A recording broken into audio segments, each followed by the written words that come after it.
Bonjour les yogis, Valentine. Eh bien, me voici du coup en direct pour mon défi des 100 jours. Alors, je ne sais pas si je vais continuer ça, hein. Ce sont des essais. On verra bien plus tard. Pourquoi je ne sais pas si je vais continuer? Parce que déjà, mon téléphone, c'est difficile d'avoir de la batterie, il s'use très très vite. Et puis en plus, je sais pas, il faudra que peut-être que je m'adapte. Et les directs, c'est embêtant parce que j'arrive pas à les faire depuis mon ordinateur. Donc du coup, il faut les faire depuis le téléphone et c'est pas toujours évident de le mettre à plat quelque part. Alors voilà. Je vous avais dit hier que j'avais commencé mon 4e défi des 100 jours, un peu poussé par le groupe sur Facebook avec mon général Isabelle. Pas vraiment poussé, mais en fait, je me suis laissée porter par le flow. Et donc aujourd'hui, j'en suis à mon jour 2 et je vous avais dit que j'allais utiliser la suite des pages que je n'avais pas utilisées dans mes cahiers. Alors il me semblait que j'avais arrêté d'écrire à la page 50, mais il s'avère que là j'étais arrivée jusqu'au jour 75 quand même dans le 3e défi. Alors du coup, j'ai repris la page du jour 76. Je sais pas, je vais me laisser porter en fait par le flow. Alors du coup, j'ai bien réaffirmé mon intention principale pour ce 4e défi des 100 jours, qui est je me libère de mon ego et de mon corps de souffrance. Et je laisse l'espace à mon être intérieur pour s'exprimer pleinement et développer mon pur potentiel. Et donc je vais vous lire ce que j'ai écrit en fait hier soir pour tout ça. Je me libère de mon orgueil et de ma jalousie et de ma peur de manquer et de ma peur de ne pas être parfaite, mais de ne pas répondre aux attentes des autres. Je continue de laisser la magie opérer dans ma vie en suivant mon intuition à chaque instant, en savourant le moment présent, en quittant la lutte pour goûter la quiétude, la foi et la confiance absolue en la vie et les petits anges. Donc en fait, pour ceux qui ont un petit peu suivi mon défi, j'ai fait un mix, enfin c'est dans la continuité du 2e et du 3e, c'est-à-dire que, et puis pour vous, chers délicieux co-créateurs, si vous faites vos défis, vous avez vu que c'est comme si l'énergie d'un défi empiétait sur l'autre et on ramenait toujours avec soi l'énergie des premiers défis. Et il y a toujours des choses qu'on a validées, entre guillemets, même si c'est pas une compétition. Et puis d'autres qu'on a entamées, mais qui sont à approfondir. Donc voilà, c'est dans cet état d'esprit que je me sens, puisque j'avais laissé la magie opérer dans ma vie, là, au 3e. Et je continue ça, parce que j'ai bien commencé, et après, je me suis relaissée envahir par l'ego, la peur et les doutes. Et c'est pour ça que là, j'en arrive à mon 4e défi. Vraiment, je me libère de cet ego et de ce corps de souffrance. Alors évidemment, je sais très bien qu'on ne peut pas s'en libérer à 100% complètement, sinon je vais atteindre le samadhi et me désintégrer direct de cette terre. Mais disons que je veux aller vers plus de libération de mon ego et de mon corps de souffrance. Et donc j'ai noté que je reprenais mes intentions du 3e défi, qui ont commencé et qui sont toujours en cours. J'aménage ma maison. Donc ça a commencé. Pour ceux qui ont suivi, j'ai cassé tous les murs et là c'est en stand-by depuis 1 mois parce que j'ai plus de sous. Donc du coup ça a été une manière également de me confronter à la peur de manquer. Donc la maison est un véritable chantier, c'est complètement inhabitable et c'est pour ça que je suis chez Alexandre. D'ailleurs vous voyez, je suis dans son magasin. Et je dois dire que c'est un lieu assez inspirant. C'est tellement beau le magasin qu'il a créé avec toutes ces planches en bois. Et c'est vraiment un lieu inspirant pour travailler sur le défi parce que vous voyez, ce magasin-là, ça reflète vraiment la passion d'un homme pour le beau, pour le bois, pour la nature. Ça reflète vraiment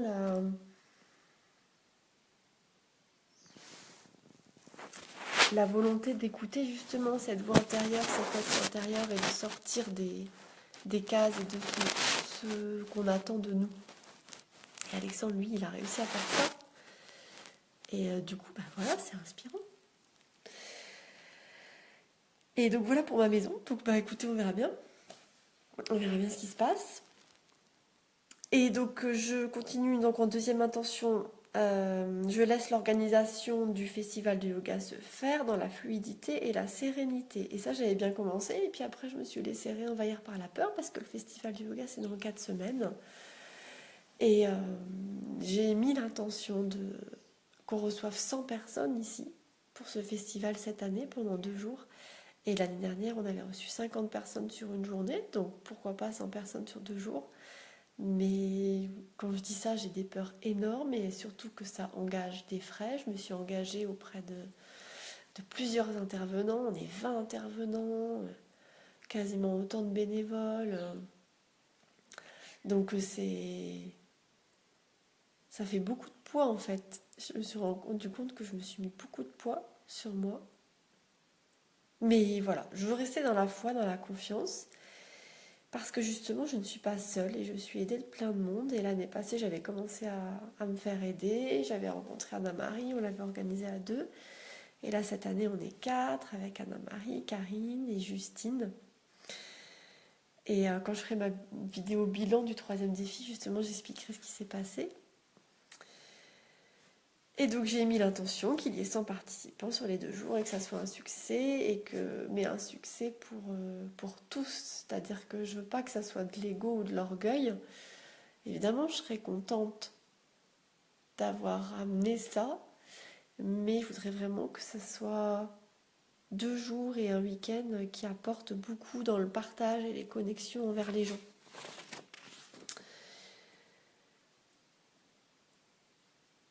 Parce que par rapport à ça, une de mes intentions principales aussi, c'est de me laisser porter par le flot et de me dire que je ne suis pas seule.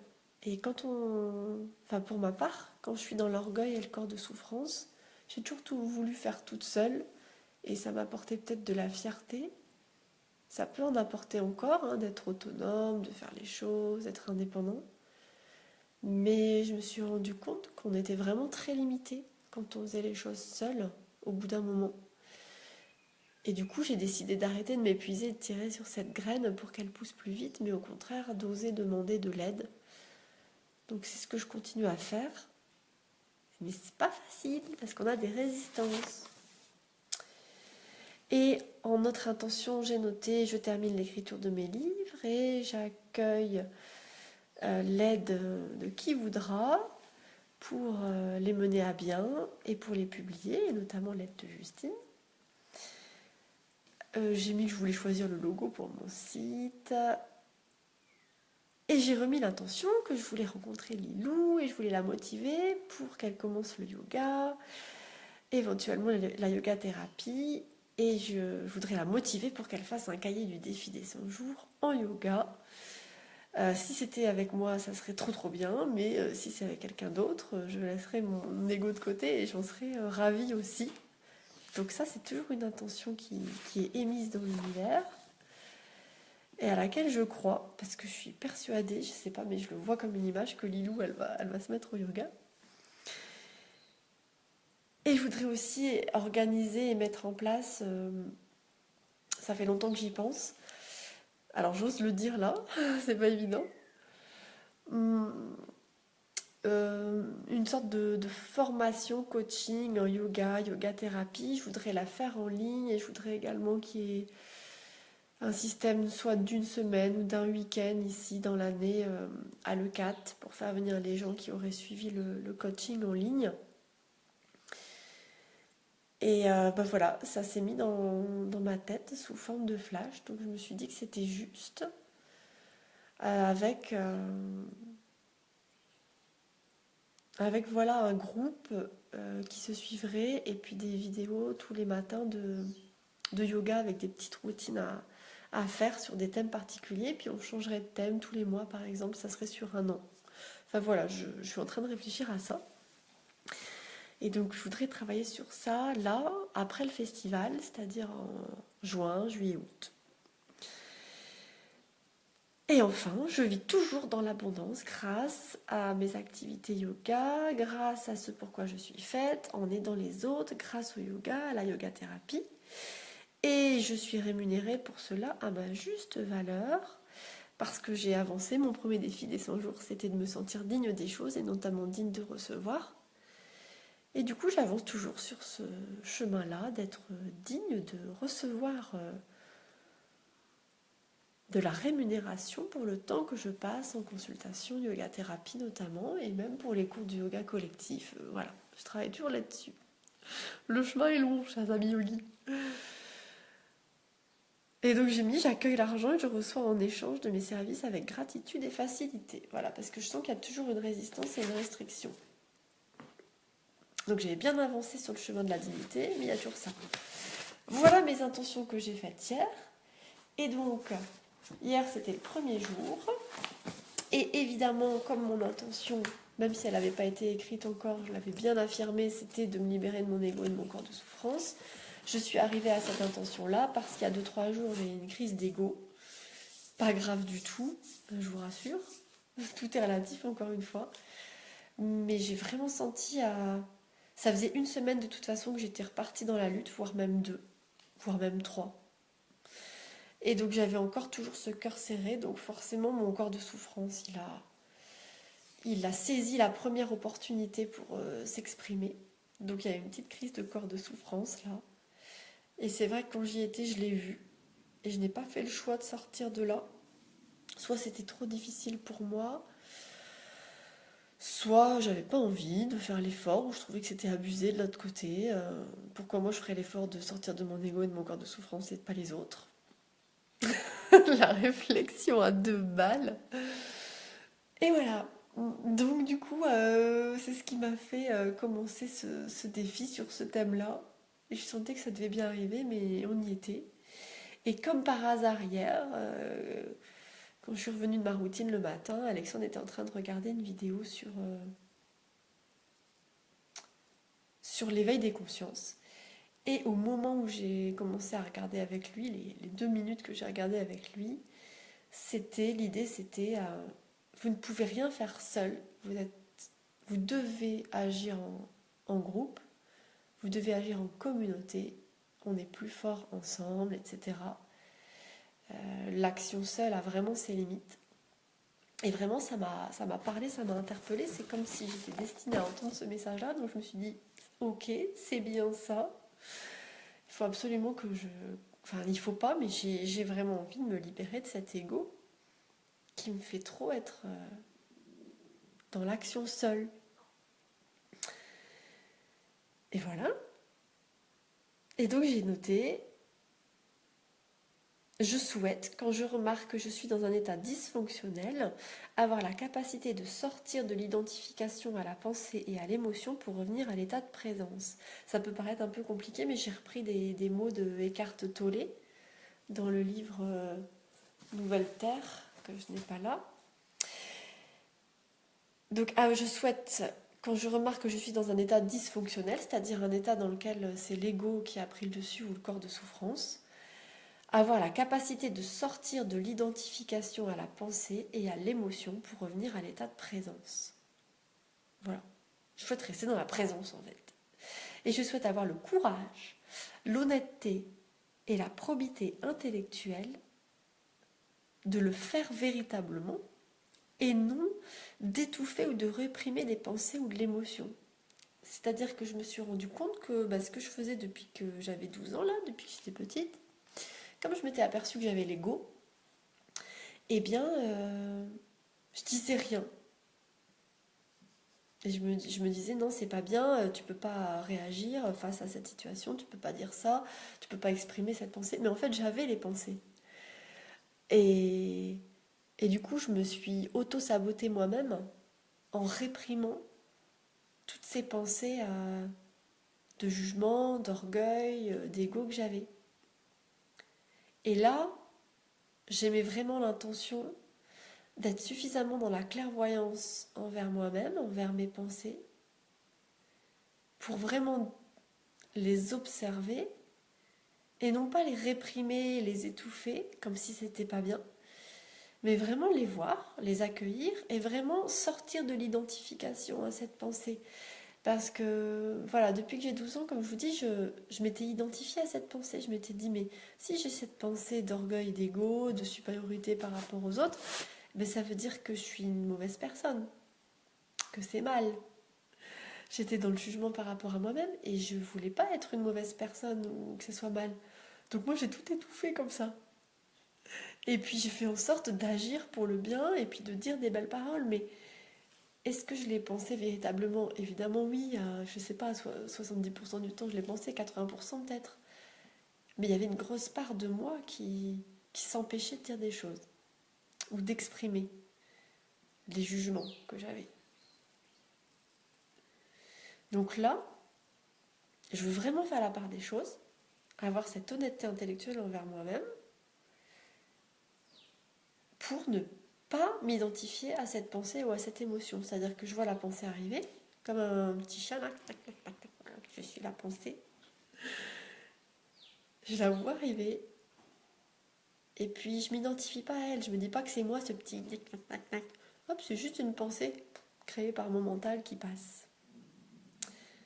Et c'est tout le travail qu'on fait en méditation et en yoga, hein. De toute façon c'est jamais terminé. Voilà, donc on verra ce que ça donne. Et du coup, quand je vois cette pensée, hop, revenir dans l'état de présence, sur le souffle, au moment présent, à observer les choses telles qu'elles sont, en essayant d'être dans le non-jugement. On verra bien ce que ça donne. Voilà, voilà. Donc vous voyez, quand on demande, en fait, à l'univers, il nous envoie tout de suite les expériences nécessaires pour notre éveil et notre apprentissage. Allez, j'arrête là, il faut y aller. Je pars au travail et puis en même temps, j'irai faire ma routine au bord de la mer, je crois. Donc rendez-vous pour la routine. Salut Céline. D'ici à, je pense, 40-45 minutes, le temps que j'arrive au bord du port. À tout à l'heure les yogis pour la routine. Et sinon, bon défi à tous les délicieux co-créateurs. Bonne routine à ceux qui l'ont déjà commencé. Bonne journée, bonne semaine. Et puis, namasté. Du coup, aujourd'hui... Ah non, attendez, excusez-moi. Et oui, parce que j'ai pas l'habitude de faire ces directs pour mon défi, alors ça me fait bizarre un peu. Oui, donc aujourd'hui, du coup, c'est mon jour 2. Alors, ben, je sais pas, ça me parle pas trop là. L'intention d'aujourd'hui, c'est savoir compter sur ses doigts. Je retrouve l'essence sacrée des nombres. Ah oui, l'invisible s'appuie sur des lois mathématiques logiques, les symboles des chiffres. Chaque chiffre est associé à une valeur symbolique forte. Ah si, j'aime bien faire ça. Mais je me base souvent sur les chiffres, je ne sais pas pour vous, mais sur les signes, les 3, les 1. Donc aujourd'hui, vous allez être attentif à tous les chiffres qui se présentent à vous. Le numéro des bus, des plaques d'immatriculation, etc. Laissez-vous guider et vivez ce défi comme un jeu, comme le reste, avec légèreté et simplicité. Allez, bah si, je vais suivre le défi d'aujourd'hui, le défi du jour. Je retrouve l'essence sacrée du nombre et je vais essayer de faire ça.